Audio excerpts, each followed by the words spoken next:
Pastor Doug. Morning, Marcy. Morning. How are you? I'm good, thanks. How about that Chiefs game last night? I didn't see it. Oh, man. All right. Okay. Joking. What? I'm joking. Did you see it? Yeah. Okay, you did. Okay, you just don't care? Are you a Colts fan? You just don't care? Okay, all right, that's fine. Are you a Rams fan? Okay, any Rams fans? Okay, yeah, okay. Oh, okay.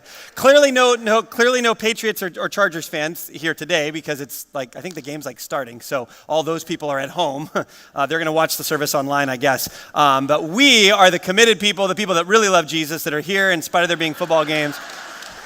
So anyway, so glad that you're here this morning. So my name's Doug. I am one of the pastors here at Venture Missionary Church. And this morning we're going to be talking about Jesus and money.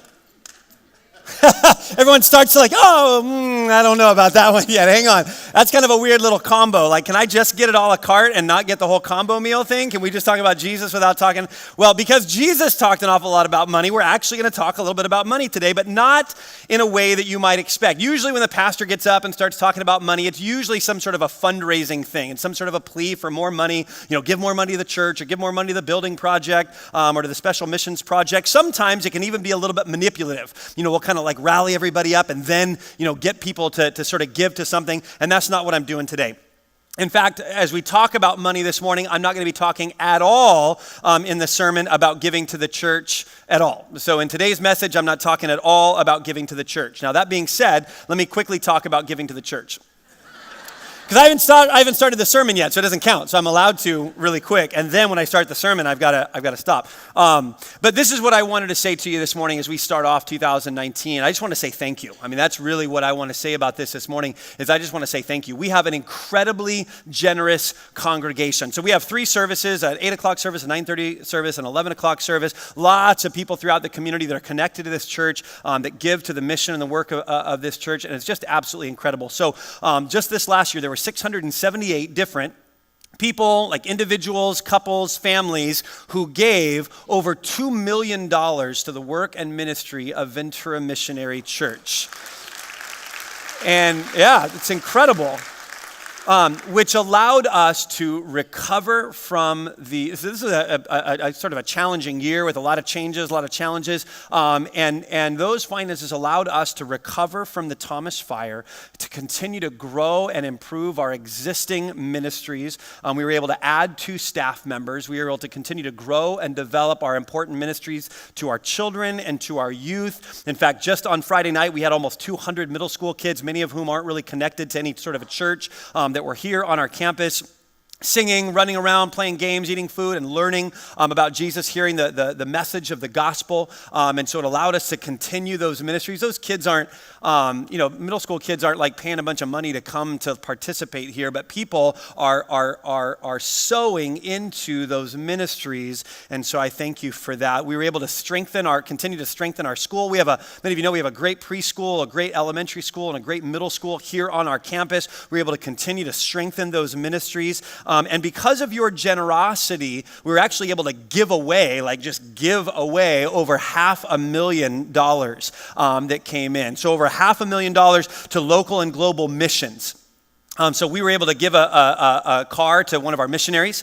We were able to take care and sponsor a number of other missionaries. We were able to help a bunch of people with housing. We paid thousands and thousands of dollars worth of bills and rent for people in need and a whole lot more. And so I just wanted to start this morning by saying thank you for being an absolutely incredibly generous church. As your pastor, I'm proud of you and grateful for you, and just wanted to say thank you. Now, for the actual sermon about Jesus and money. Okay, so even though I'm going to talk about money, the message today is not about money. The message today is absolutely way more about Jesus than about money. And if you were here last week, you'll know that we've kind of been talking about that. For 2 weeks, we talked about the idea of Jesus being enough. That's really been our focus, and that's going to be our focus really into this year, that Jesus is enough, that he is all sufficient. In fact, 2 weeks ago, we emphasized the truth that his all-sufficiency, the all-sufficiency of Christ, is on best display through my insufficiency. In other words, when I'm not enough, when I don't have the capacity, when I don't have the ability, when I get to the point where I say, God, I can't, I don't have it, I'm not enough, I'm not good enough, that's when we finally begin to see that he truly is enough. In fact, it's through our weakness that his power is on best display. Until we acknowledge our weakness, until we admit our own inadequacies and our own insufficiencies, we will never fully experience the all-sufficiency of Christ. Because, as I said a couple of weeks ago, as long as I'm still trusting me, I'll never fully trust Jesus. See, as long as I'm still trusting me, then I'm never going to fully trust Jesus. And so last week then, I talked about Jesus' words to the church in Laodicea, written in Revelation chapter 3. Jesus had these words specifically to a church in a place called Laodicea about being lukewarm. They had kind of plateaued as a church, as people. They weren't hungry for Jesus anymore. They weren't passionate about Jesus anymore. They kind of plateaued. They'd kind of gotten indifferent and complacent. And so last week I talked to us about the idea that complacency is the deadly foe for all spiritual growth. That complacency is the deadly foe to all spiritual growth. If you remember, I used the illustration of the bobblehead Jesus stuffed into the backpack of our busy lives because we've got so many other things going on in our life that we barely have any room for Jesus in our lives. So we talked about that last week, and I had determined, and I said, you know what, 2019 is going to be the year that our church, us, we, together, people, actual individuals, people, couples, families, that we are going to be lukewarm no more, that we are going to grow, that we're going to become more and more passionate about Jesus, that we are going to be fired up about our relationship with him and do everything that we can to grow in our relationship with him, which brings us to this morning. So in just a few minutes, we're going to look at some really interesting things that Jesus says in Matthew chapter 6, primarily about money, but again, not really about money. So we're going to be looking at Matthew 6, but before we get there, I want to make sure that I get us all on the same page first. So again, I want to emphasize that first and foremost, our primary goal this morning is simply to elevate Jesus. That's our goal this morning, is to elevate Jesus, to continue to move closer and closer to him in our relationship with him. But what I've found is sometimes in my attempt to move closer to Jesus and my relationship with him, there's certain things in life that sort of get their claws in me and pull me back. Certain things, attitudes, perspectives, priorities, worries, anxiety, just things that kind of get a hold of me and pull me back. And as I'm striving to move closer in my relationship with Jesus, I'm desiring that. There's just certain things that grab me and kind of pull me back. And for many people, including me, and maybe even including you, money can often be one of those things. So the whole reason that we're even talking about money this morning is not to get money or do anything. It's just to acknowledge that sometimes money can be the thing that gets its claws in us and pulls us back in our effort to draw closer to Jesus. And so that's what we're going to talk about. Whether we're worried and anxious because we don't have enough money, whether we're kind of selfish and self-centered because we barely have enough money and we got to hold on to what we have because we barely have enough, or because we kind of have plenty and that's given us an appetite for more. Before we realize it, whether we have too little, just enough, or maybe even a little bit too much, money has a way of digging its claws in and getting a hold of us and dragging us away from our real treasure. And see, the real treasure is a vibrant, growing, contagious relationship with Jesus, the Lord of heaven and earth. That's the treasure that I want to be pursuing. That's the treasure that I want to have my eyes on. That's what I want to be moving towards. And yet there's these things in life that get a hold of us and pull us back. When I was about 19, 20, 21, and 22, my favorite job, besides this one, was being a coach. I got to coach swimming. I had competed as a swimmer and water polo player and some other sports, but I had an opportunity to go back to my alma mater. The athletic director that was there when I was a student hired me as a coach, and so I got to be a coach. So I was coaching high school. I was a head men's and head women's swim coach at Hueneme High School, which was my alma mater. And then at the same time, I got to be the club swim coach. So we had an age group swim club there at the Hueneme High School pool with lots and lots of kids from like age 5 and 6 all all the way up to 16, 17. And so I got to be the head coach of the high school program and the head coach of the club program. And so with that, I got to develop all these relationships with all these fantastic families and all these great little kids. And I loved it. Again, I was 20, 21, 22. I loved it. I had gone to school to become a teacher. And so just the opportunity to spend time with all these kids, I really, really enjoyed it. Well, we kind of developed this game that we would play oftentimes on Fridays called Kill the Coach. Now, it's a lot of fun for the kids, and they loved it, but as you can imagine, it's a little scary for me because I was the coach. And so the way that the game worked is I would actually suit up and I would get in the pool with them. Practice would be over, or maybe we'd kind of carve out a little extra time just for fun. And it was a great workout for them and for me. And basically the way that the game worked was this. They would try to kill me. That's the way the game would work. They would basically swim after me. Like I would jump in and they would all, like minnows, start chasing me around the pool. And I would dart underneath and I'd push off the bottom and then I'd get to the wall and they'd get there and I'd jump over them and then swim around and they're all chasing me and swimming after me. And then I'd go the other way and they're swimming after me. And they just had a great time. It was a great workout, a great way to end their practice. It was an incredible workout for me. But every once in a while they would actually catch me and they would get a hold of me. And there really wasn't much goal beyond that other than if we get you, we're going to hold you under the water.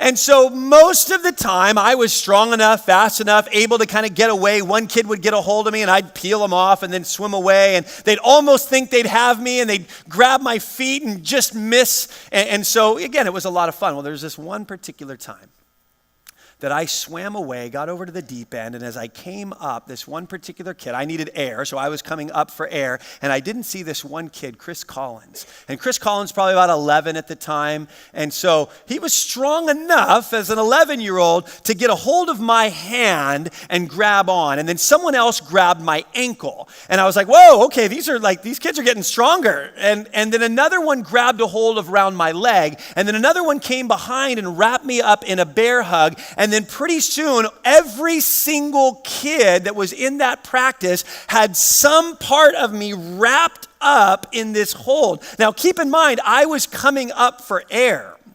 So I needed air, and one by one, they're grabbing on and locking in and holding on. And pretty soon, I realize I literally cannot move. And I'm starting to gulp for air. I'm realizing that I'm actually starting to maybe even get close to blacking out, and I start getting scared. So I start thrashing like a shark in a cage, and I cannot get free. And so finally I get this hand close enough to this hand, and I'm just maybe a foot or two underneath the surface, and I get one hand and I grab this kid's hand and I pull that off, which frees me enough to grab that hand off, and then frees me enough to grab that hand off, and I'm shaking and writhing and one by one pulling each one of these hands off just enough to finally get free and come up to the surface and take that air.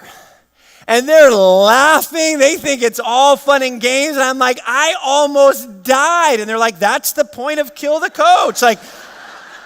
Have you been playing it differently this whole time? No. But it's this great picture. If you can imagine me, desperate to get to the surface to get this air, and all these hands holding on, and I'm one by one peeling off. And I think that's a great picture of this desire that we have to get close to Jesus, and all of these things in life that just have their claws in us that we have to one by one systematically just sort of pull off so that we can continue to progress into this relationship with Jesus that we want more than anything. So then that raises the question about money. Is money good or bad? Now we go, well, okay, money is the root of all evil. No, that's not how it goes. The love of money is the root of all evil. So is money. So neither. Money's not necessarily in and of itself good or bad. Just like social media, phones, internet, movies, music, all the other things that people say, oh, that's bad, that's bad, that's bad. No. It's not that in and of itself is bad, but oftentimes those things can get misused and abused. So money is not necessarily good or bad. In fact, listen to what Pastor John Piper says. He says this. Now let's make it clear immediately that money in itself, simply pieces of metal and pieces of paper. Money is significant for us simply because we exchange it for what we value. What you do with your money shows what you value with your heart. What you do with your money shows what you value with your heart. He goes on to say this, we value life and taste, and so we give money in exchange for food. We value education, and so we give money in exchange for books and tuition. We value entertainment, and so we give money in exchange for Netflix and ball games and concerts. We value the ministries of the church and the spread of the gospel, and so we give money to the church and other ministries. The movement of your money signifies the movement of your heart. I've found that to be true. So money isn't intrinsically good or bad. In fact, it's simply a helpful way to know what you really value. In fact, Jesus says it this way.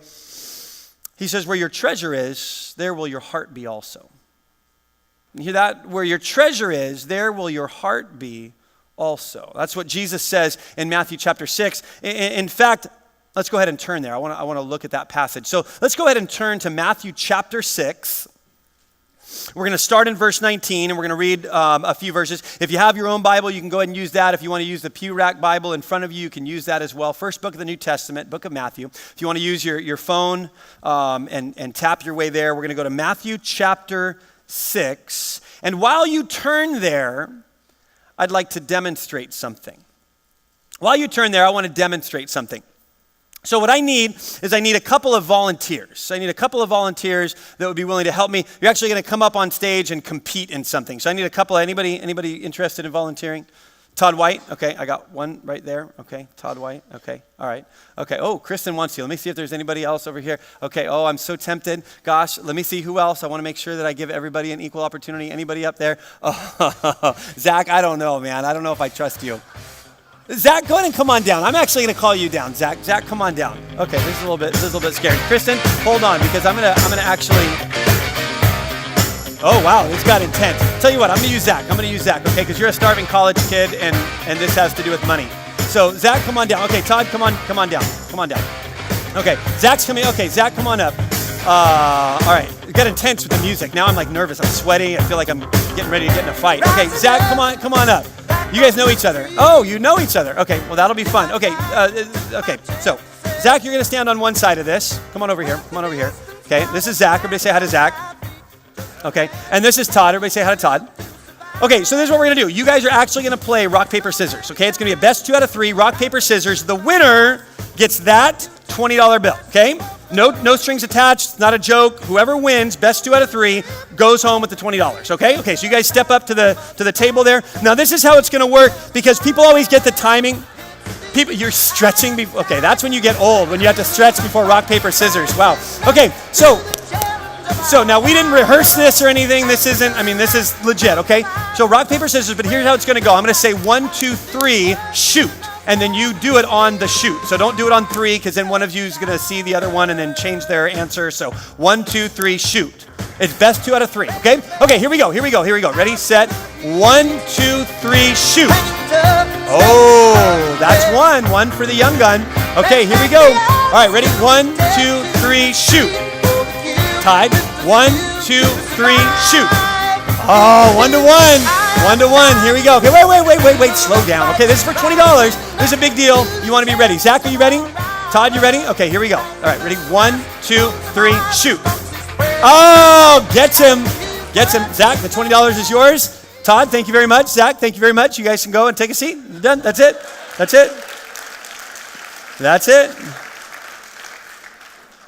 Hey, Zach, just before you go, let me ask you a quick question really fast. Do you want to give that $20 to Todd? You did win it fair and square. That's fine. Okay, you can take it. It's yours. Go. That's fine. Zach, as you go, can I say something to you really fast? Just hold on. Just really fast. No. You stay there, but let me just say something to you really fast. So, like 2 minutes ago, that $20 was mine. It was in my pocket. It was in my possession. It was mine, right? It took you about a minute to get that $20, but you notice it only took about a second for that $20 to get you. Okay, you can go ahead and sit down. But see, here's what we're going to see in just a minute. Here's what we're going to see about generosity. Generosity is the only way to tell money, you don't own me. Generosity, giving it away, generosity is the only way to tell money, hey, you don't own me. I don't serve you. I want to show you what I mean. We're going to read this passage out of Matthew chapter 6. So if you've already turned there, and it'll also be on our screen, not screens, because that one blew a bulb. If you were here last week, we had a bulb like blow right in the middle of the service. Everyone's like, whoa, what happened? It was just a bulb. It's all good, but they're really expensive bulbs, and the only way you can get them fixed is actually to send it out. So that little projector is off on repair. It'll be back next week. So those of you sitting over there that like can't see this screen, you'll just have to trust me that what I say is actually what's on the screen. Or you can read it in the Bible for yourself. That's what I prefer. Okay, here we go. Matthew chapter 6, starting in verse 19. These are Jesus' words, not mine. He says this, do not store up for yourselves treasure on earth where moths and vermin destroy and where thieves break in and steal. But store up for yourselves treasures in heaven where moths and vermin do not destroy and where thieves do not break in and steal.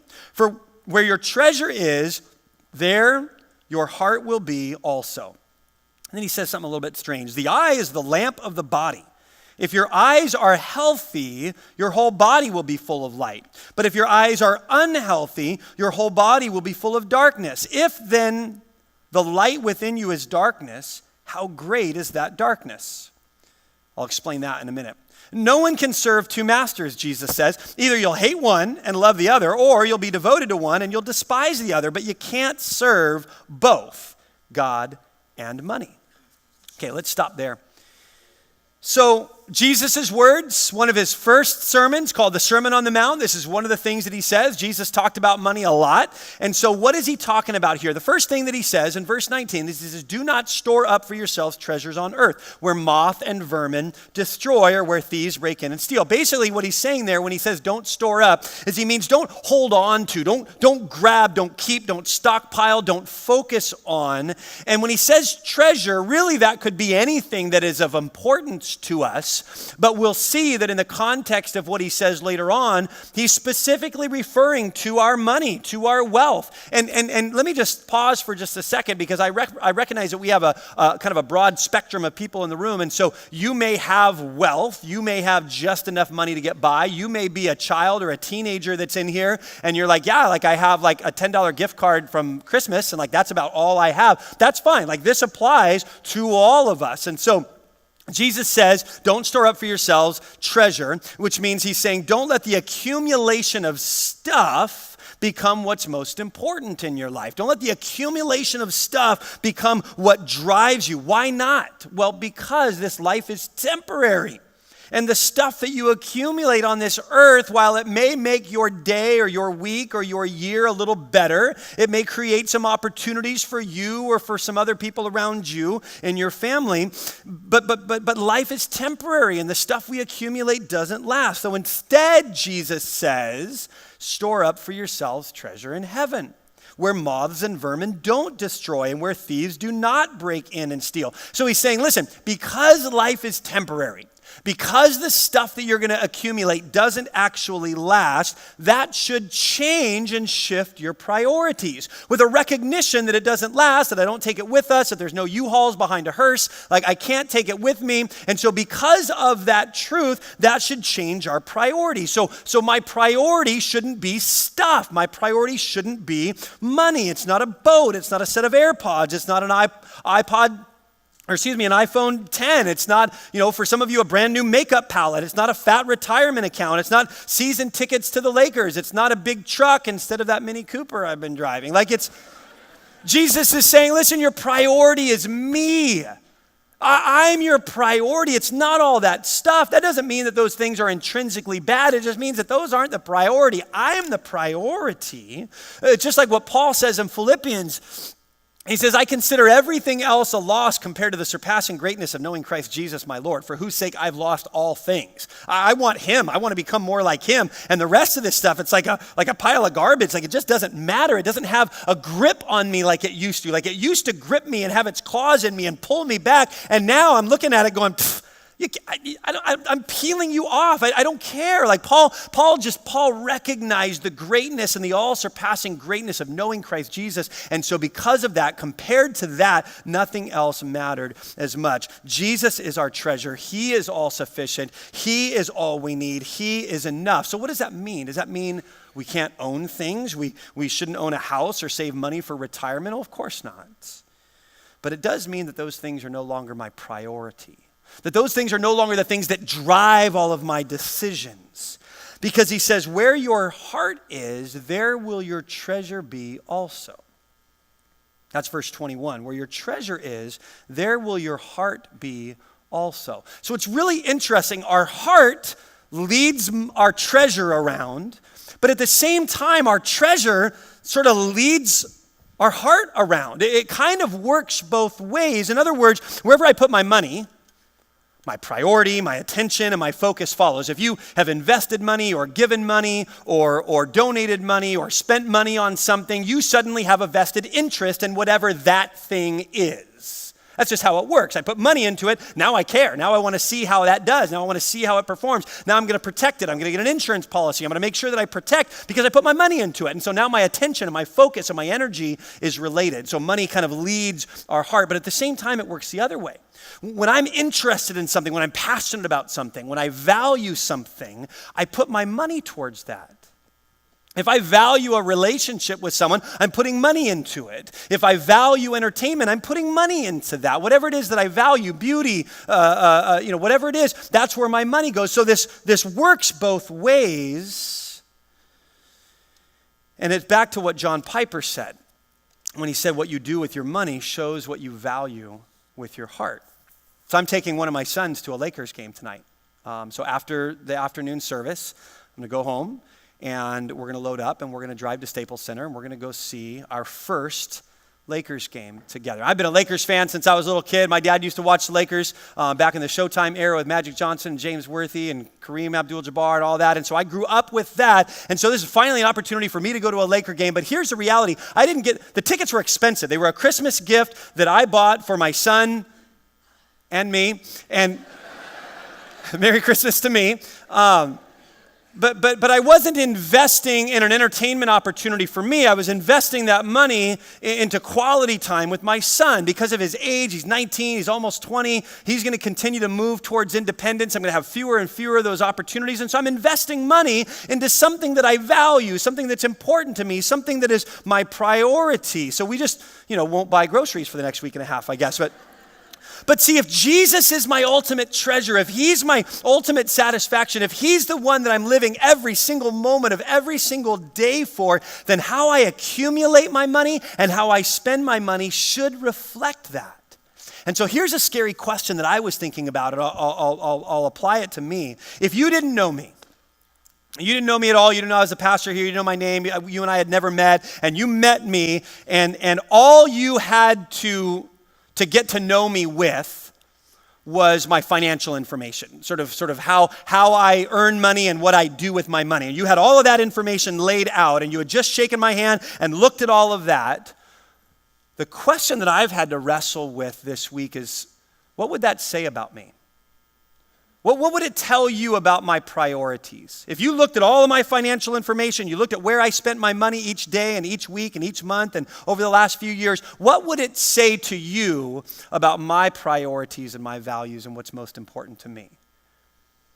And that made me pause and think a little bit, because I say, I want my life to glorify Jesus. I want everything about me to glorify Jesus. And if all you had was my financial information, would that tell the same story that I'm saying out of my mouth?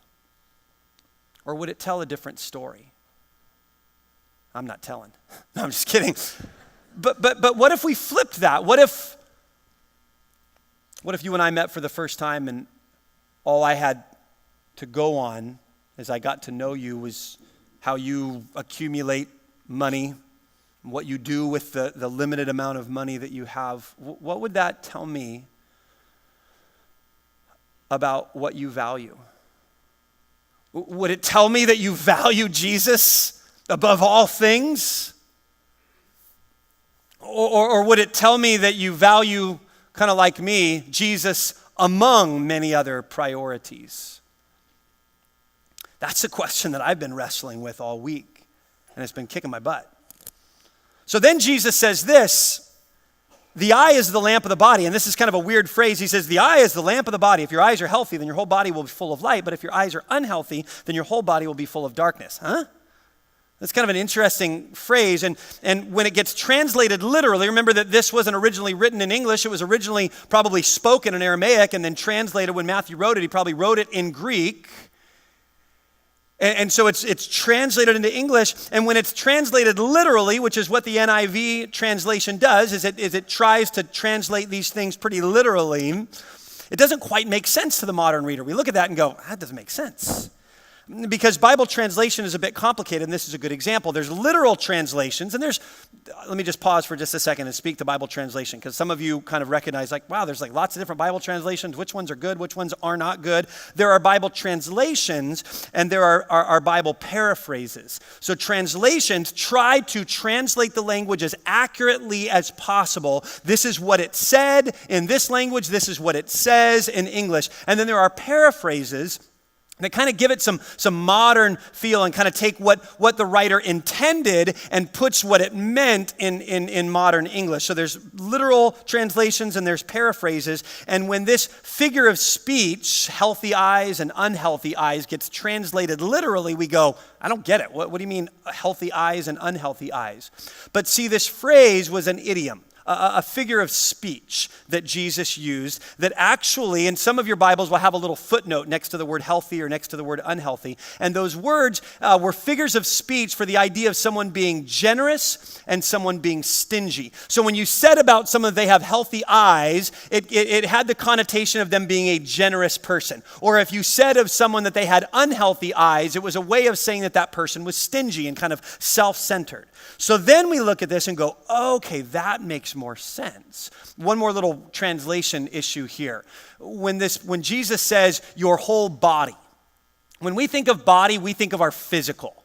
Like my body is just my physical. But when the ancients thought of body, they thought of the entire self. So in Romans 12, when it says, present your body as a living sacrifice, it's a way to say present your whole self, all of who you are, your thoughts, your attitudes, your priorities, your values, your physical, everything. Present your body was sort of all of you. So we could paraphrase what Jesus said by saying it this way, that if your eyes are healthy, then your body will be full of light. In other words, if you live generously, that will allow you to see everything in life more clearly. And the other side of that, if your eyes are unhealthy, then your body will be full of darkness, could be paraphrased this way, that when you live stingy, that will cause you to have a distorted view of life. Generosity will allow you to see everything in life more clearly, and stinginess will cause you to have a distorted view on life. And I have found this to be true, and I don't know if you have, but I've certainly found this to be true, that when I am dead set on getting something, getting my hands on something, I want to buy something, I want to earn something, I want to try to achieve something, I want to get something, man, I just see everything in life differently. When I'm anxious about money and I'm stressed about money, I see everything about life through that lens, through that eye of worry and concern and anxiety, and I've got to get and I've got to hold on to and I've got to make sure that nobody else, and I start looking at the world and start looking at other people differently through the eyes of generosity or selfishness. People become a commodity. Relationships become a means to an end. I start to think about myself more and others less. I just find myself doing that. That's why Jesus finishes this passage by saying this, and this is so powerful, and we'll end with this part of the passage. He says, no one can serve two masters. It can't be done. You're either going to hate one and love the other, or you're going to be devoted to one and despise the other. But you can't serve both God and money. And see, here's the reality. This isn't just for people with money. This isn't just for rich people, right? We read this and go, oh yeah, that's for people that, have it. Whether I'm worried and anxious because I don't have enough, whether I'm selfish and self-centered and clinging to what I have because I barely have enough, whether I'm greedy and materialistic because I sort of have enough and I've gotten a taste and I find myself with an appetite for more, what I've found is that if I am not constantly prying the claws off of the things that just get a hold of me and pull me back, then I find myself serving money. Thinking about it, preoccupied with it, concerned about it, living for the pleasures that it can purchase. And I'm convinced that based on what Jesus says, there is one cure for this tendency that we have to serve money over serving God. It's generosity. That's just the only cure for these claws that get in us and grab us and pull us back. The only way to break those things off is generosity, because generosity tells money, you don't own me. You're not the boss of me. You can't tell me what to do. You don't drive the ship. I don't serve you. I serve God. He's the God of the universe. I don't serve you. And the only way to say that, the only way to actually accomplish that is through generosity. And so this is what we're going to do. We're going to do a little exercise just this week. And this is for everybody, whether you're a kid in the room, a teenager in the room, a young adult, an older adult, a couple, a family. I'm going to do it. And so I'm just going to invite you to do this. We're just going to put it into practice and do a little exercise this week. Okay, this is what I'm going to ask you to do. I'm going to ask you to give something valuable away this week. Just that all of us would walk out and go, okay, this week, somewhere, somehow, sometime, I'm going to give something of value away. Now, I get it. We are an incredibly generous congregation. So there's a ton of us in here that give sacrificially all the time. You give financially to the church. You give to ministries, to missions, to all kinds of things. I do too. My wife and I have, we tithe, and we give our tithe to the church, and we give outside of that to all sorts of things. But this is what I'm talking about this week. I just want us to do a little exercise of generosity across the board, kids, teens, adults, everybody, that if all of us could give something valuable away this week. It might be a gift card that you just give to somebody. Hey, just wanted to bless you. Here you go. Oh, wow, cool. It might be coffee for the people in line behind you at Starbucks. Hey, I'm just going to take care of all these people in line. So here's, $40. Just take care. It might be $100 cash to someone that you know needs a little extra help. It might be a special gift to a ministry or a missions organization. It might be a double tip to the waiter or the waitress or the barista or the girl that makes your smoothie at Starbucks. And maybe you just drop a 20 in instead. And they go, oh my gosh, whoa. But just something that has some value. Maybe if you don't have money and you give some time away. Hey, I'm just going to help that person, or I'm going to go and take care of that for them, or I'm going to, whatever it is. I had someone in the first service that just said that there was a family that had posted something, and everyone was saying, hey, praying for you.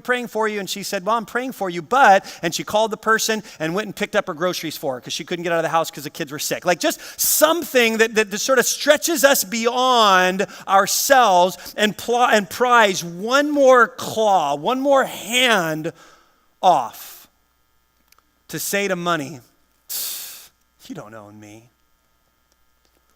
And then next week, we're going to talk about it. Not in a bragging way, not for publicity. In fact, in Matthew chapter 6, verse 2, Jesus says, no, don't talk about it. The whole reason that we're going to talk about it and just have a little conversation about it, some of you can share some of the things that you did this week. The whole reason is because it inspires us. It gets us excited. I hear about what Todd does. I hear about what Eddie does. I hear about what someone else does, and I get excited. I'm like, man, if they can do that, I could have done that. That's a great idea. And we get inspired, and suddenly we find that we are in a community of generosity, and God is pulling off these hands of money off of us, and we're finding ourselves not just becoming more generous, but actually moving closer and closer into our relationship with Jesus. This isn't about becoming more generous. It's about becoming more like Jesus, and it's about becoming less and less lukewarm and more on fire for Him. And the more hands and claws that I can pull off so that I can get closer to Him, the more I want to rip off. That's where we're headed. That's where we're going. So I'm just going to ask you, if you would, to go ahead and stand to your feet, and we're going to close it up. I want to read one last quote, and then we're going to sing in response. But let me just read this to you really quick. Many of you have heard of a guy named Francis Chan. He's a pastor, a speaker. And he talks about after his first trip to Africa, he felt like he and his wife were supposed to sell their home and move into something smaller with their 4 kids so that they had more money to give away. And lots of criticism. People are saying, that's a terrible idea. That's a bad financial decision. That's not fair to your kids. That's just that you're doing it for show. And they were kind of calling him crazy. And this is what Francis said in response as he thought about this. He said, am I the crazy one for selling my house? Or are you the crazy one for not giving more, serving more, being with your Creator more? And that quote has just been rocking my world this week, and so I wanted to leave it with you. Let me pray for us. Father God, we just want to know Jesus more. And Lord, there's so many things that cloud my vision that make me not see you clearly. I see you through the lens of what I can get out of you, and how I can leverage your promises or your blessing to somehow get something from me. And Lord, I'm sorry. I don't want to live that way. Lord, pry those claws off of me and off of us, that we would become a church of generosity, not just for generosity's sake, Lord Jesus, but so that you can break us out of our plateau, break me out of my spiritual indifference or my complacency, Lord, and take me into a deeper relationship with you. Not just me, but our whole church and our whole community, that you would continue to take us deeper and deeper in our relationship with you, and that you would pry those claws off of us so that we can say, we don't serve money, we serve you. And Lord, that's what we want, and that's what I ask for. And so would you continue to do that work in me and in all of us, we ask. In Jesus' name, amen.